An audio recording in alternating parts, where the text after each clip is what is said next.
Tuhan adalah gembalaku, takkan kekurangan aku. Ia membaringkan aku di padang berumput hijau. Saudara-saudari yang terkasih dalam Kristus, selamat pagi. Salam jumpa lagi dalam Sabda Siap Saji. Selasa 26 Maret 2024, hari Selasa dalam Pekan Suci. Marilah kita berdoa dalam nama Bapa dan Putra dan Roh Kudus. Amin. Yesus Kristus, hamba Yahweh, melalui penderitaan-Mu di salib, Engkau menyatakan keagungan cinta kasih Bapa bagi umat manusia. Semoga kami memancarkan kasih-Nya bagi semua orang dengan tekun mengikuti jalan salib-Mu. Sebab Engkaulah yang hidup dan berkuasa bersama Dikau dalam persatuan Roh Kudus, Allah sepanjang segala masa. Amin. Amin. Tuhan bersamamu Dan bersama rohmu. Bila Injil Yesus Kristus menurut Yohanes, dimuliakanlah Tuhan. Di dalam perjamuan Paskah dengan murid-muridnya, Yesus sangat terharu, lalu bersaksi, "Aku berkata kepadamu, sesungguhnya seorang di antara kamu akan menyerahkan aku." Murid-murid itu memandang seorang kepada yang lain. Mereka bertanya-tanya, siapa yang dimaksudkannya? Seorang di antara murid-murid Yesus, yaitu murid yang dikasihinya, bersandar dekat kepalanya di sebelah kanannya. Kepada murid itu Simon Petrus memberi isyarat dan berkata, "Tanyakanlah siapa yang dimaksudkannya." Murid yang duduk dekat Yesus itu berpaling dan berkata kepada Yesus, "Tuhan, siapakah itu?" Jawab Yesus, "Dia adalah orang yang kepadanya aku akan memberikan roti sesudah aku mencelupkannya." Sesudah berkata demikian, Yesus mengambil roti, mencelupkannya, dan memberikannya kepada Yudas anak Simon Iskariot.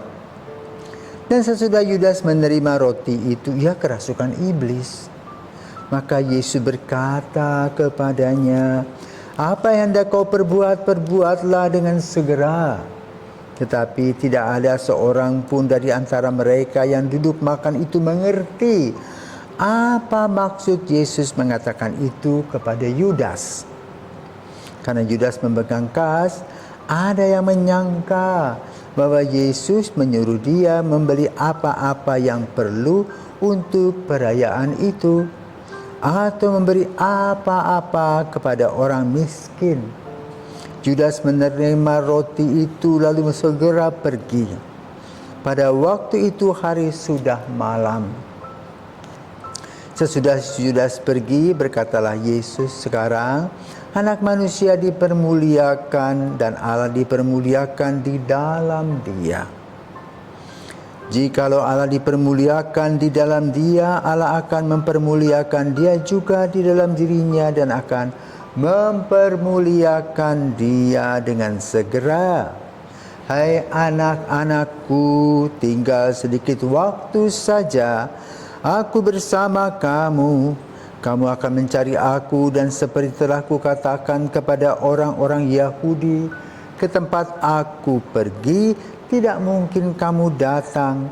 Demikian pula aku mengatakannya sekarang juga kepada kamu." Simon Petrus berkata kepada Yesus, "Tuhan, kemanakah engkau pergi?" Jawab Yesus, "Ke tempat aku pergi engkau tidak dapat mengikuti aku sekarang, tetapi kelak engkau akan mengikuti aku." Kata Petrus kepadanya, "Tuhan, mengapa aku tidak dapat mengikuti engkau sekarang? Aku akan memberikan nyawaku bagimu." Saud Yesus, "Nyawamu akan kau berikan bagiku. Sesungguhnya aku berkata kepadamu, sebelum ayam berkokok, engkau akan menyangkal aku 3 kali. Demikianlah sabda Tuhan. Terpujilah Kristus. Baik, selamat pagi Romo. Pagi, Leon. Baik Romo, dalam pekan suci ini Romo, kira-kira apa sih yang ingin Yesus berikan kepada kita Romo di hari menjelang-jelang ia akan wafat pada hari Jumat nanti Romo? Nah, Yesus, selamat pagi, Leon. Pagi Romo. Selamat pagi pirsawan. Yesus merayakan Paskah Yahudi. Jadi Paskah Yahudi itu sebelum Paskah kita. Ya. Dia datang melaksanakan tugasnya seperti para pemimpin paguyuban. Mereka makan roti, minum anggur, mengenang kembali persiapan nenek moyang mereka dari Mesir, akan berangkat meninggalkan Mesir, meninggalkan perbudakan. Maka kemudian mereka masuk Laut Teberau, menyeberanginya dan sampai di tanah Palestina.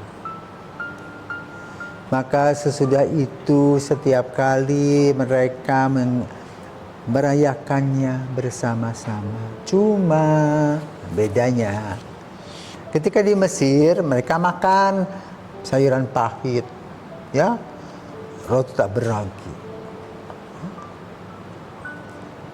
Di tempat yang baru, mereka sudah tak campur dengan yang lain-lain, makanan, pesta, ya, bukan lagi makanan pahit, roti biasa. Lalu mereka mengucap syukur karena apa? Nenek moyang mereka dibebaskan dari perbudakan di Mesir, maka kami ada di sini. Itulah ucapan syukur mereka. Jadi boleh katakan Yesus sebagai seorang Yahudi. Tetapi justru di meja makan itu terjadi bisik-bisik. Ya. Apa bisik-bisiknya? Karena ini yang membuat Yohanes itu dekat menggelendot Yesus. Kan dia paling kecil. Ya. Namanya anak apa tuh? Anak bawang. Oh, anak bawang. Anak bawang. Maka Petrus bilang, tanya tuh. Ya. Sebagai anak bawang dia tanya polos. Ya. Lalu Yesus menjawab, nanti sesudah aku berdoa, aku akan memberikan roti dan dia akan mencelupkannya. Dan semua ternyata, bukannya dia saja. Tetapi lalu dampak dari makan roti yang diberi oleh Yesus tadi, bagi rasul-rasul adalah berkat dan rahmat. Tapi bagi Yudas disebutkan kerasukan iblis. Makin mangkel, makin pokoknya. Nah, ada di Jerman sebuah drama, ya, penyaliban Yesus di Obermau. Itu diperankan di sebuah desa, jalan salib dan sebagainya. Lalu mereka mengambil tokoh Yudas sebagai tokoh yang positif. Yaitu apa? Yudas mempunyai gagasan, gak apa-apa aku jual Yesus. Dia kan Allah. Maka dia bisa menyelamatkan diri, malaikatnya bisa urus, begitu. Ternyata ketika Yesus ditangkap, diam aja. Lalu dia putus asa, langsung dia gantung diri. Itu dampak dari makan roti tadi. Ya. Maka kalau makan roti, menerima tubuh Kristus, jangan pikir yang buruk. Ya. Pikir yang baik, mendapat kebaikan. Pikir buruk bisa mendapat keburukan.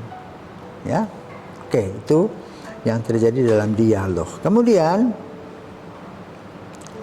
Yesus mempunyai intuisi melihat gelagat kejahatan Judas, cuma buat aja. Ya, tuh. Sebagai manusia begitu. Tetapi Yesus terus berdoa tentang kemuliaan Bapa, kemuliaan Anak, relasi Bapa, relasi Putra, ya, dalam doa-doa. Untuk siapa? Untuk keselamatan semua orang. Ya. Maka diperkirakan bacaan ini terjadi pada hari Kamis. Ya. Maka pada hari Kamis itu ada 3 hal yang diperhatikan. 1, Yesus mengadakan Ekaristi, sakramen. Yesus mengadakan sakramen imamat. Yesus melaksanakan hukum cinta kasih dalam pelayanannya. Ya. Tetapi lalu kemudian melihat gelagat yang tadi, setelah Yudas pergi, Simon bertanya, mau kemana engkau? Lalu apa jawab Yesus? Ke tempat aku pergi kamu nggak bisa, belum bisa. Nanti kapan-kapan kamu bisa.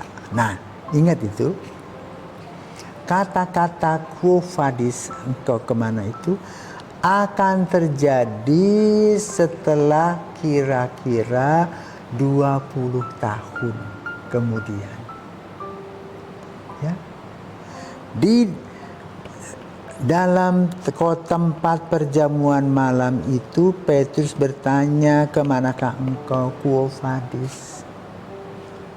Ya. Lalu Yesus menjawab, ke tempat aku pergi, aku belum bisa, kamu belum bisa, nanti suatu kali. Nah, sekitar tahun 70-an itu terjadilah pembakaran kota Roma oleh Raja Nero, dan yang dipersalahkan adalah orang-orang Kristen. Maka terjadi pengejaran. Tertangkaplah Paulus, pertama kali dia dipenggal kepalanya di Trefontana, di luar kota Roma.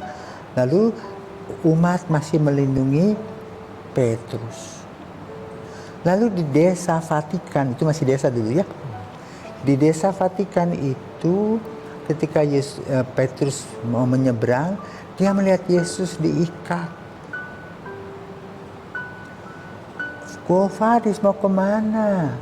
Dia jawab apa? Aku akan disalib untuk kedua kalinya. Kejadian dari Injil yang kita hari ini dengar itu. Dan Petrus mengatakan kepada anak-anaknya itu, kepada umatnya, udah lepaskan. Aku akan setor muka. Aku akan hadapi serdadu. Biarlah aku nanti disalibkan, tetapi dengan kaki ke atas, mukanya ke bawah. Maka sampai hari ini kita, Gereja Katolik mempunyai kuburan Petrus, Basilika Santo Petrus. Ya, jadi boleh katakan inilah pembukaan selubung yang disebut dalam bahasa Latinnya revelatio. Ya. Tetapi juga Yesus berkata ketika Petrus mengatakan, jangan takut, aku akan menyertai kamu. Lalu apa asal jawab Yesus? Sebenarnya berkongkok, engkau sudah akan menyangkal aku 3 kali, betul. Ya. Lalu apa refleksi kita? 1, melihat sosok Yohanes polos lugu, culun. Ya. Maka kita juga bersifat polos, tanpa pikir macam-macam. Kedua, jangan berbuat seperti Yudas, di depan manis, di belakang pahit. Ya.